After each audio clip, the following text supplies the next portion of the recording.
Artem Lobov, he's supposed to fight with one of Khabib's teammates, and I will leave it at that. And the guy was involved in the brawl in some capacity, and maybe he jumped in the ring and threw some punches. I can't pronounce the gentleman's name, and I don't mean that from a condescending standpoint. I'm sure he's a great fighter, but what the hell? Okay, so Khabib's teammate versus Artem, and this was kind of supposed to be the final chapter. I liked it from a promotional standpoint. I thought it was fun. I thought it was a mini version of Conor versus Khabib.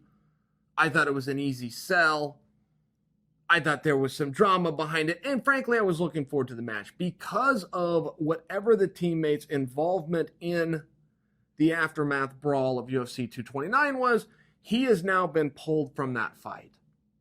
So Artem is upset.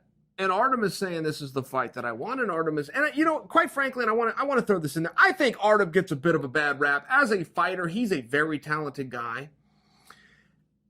Outside of that, as being a bad actor in this involvement, yeah, he was a bad actor. And every time he opens his mouth, he keeps on making it worse. I mean, Artem just came out in a way of clearing his good name to apologize to all of the people in the bus the day the bus was attacked and said, man, we didn't mean to hurt any of them. We were just there for Khabib.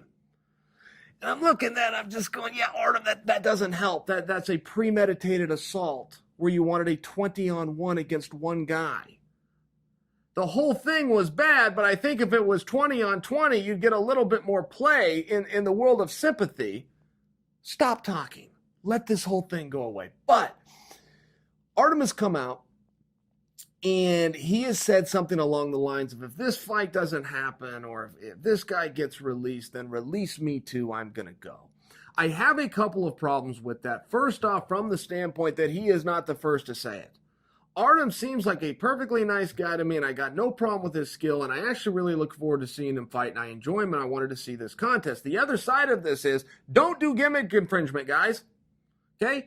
There's a reason there's only one guy on stage wearing a bow tie, holding a bottle of whiskey, and speaking in an Irish accent. Don't be stunned if you see some of these ripoff artists showing up with tattoos on their neck, speaking with an accent, and trying to sell a bottle of whiskey at the next press conference. You can't come up with a goddamn fresh idea on your own. My problem with Artem isn't that he come out and took this stance. My problem with Artem is that in the last 3 weeks, 2 other guys have taken the exact same stance. Khabib just said it. If you're going to release this guy, then release me too and show me my walk and pay. We keep on seeing this. Listen to me very carefully, guys. Do not rip off another guy's gimmick. If somebody does something publicly and you go, wow, that was cool, man. I wish I would have done that. Don't do it. Too bad. The other guy took the idea, and if you look like a Johnny-come-lately, you will look like what you are, which is weak and unoriginal. And the other side of this, a nickel's worth of free advice, gentlemen. The inmates are not going to run the asylum in the UFC offices. Mark my words. They got a boss over there watching the shop. This isn't a situation where he's gone and you can go steal all the candy in the store. And the guys who are trying to flex their muscle and call their shots and say, I'm going to say how it is. I will tell you how it is on behalf of the UFC. Go down to the commission's office in Nevada. Grab a form. Pay your $100 and fill it out. Get a promoter's license. If you want to be the boss, you start writing the checks. Until then, don't think you're in charge.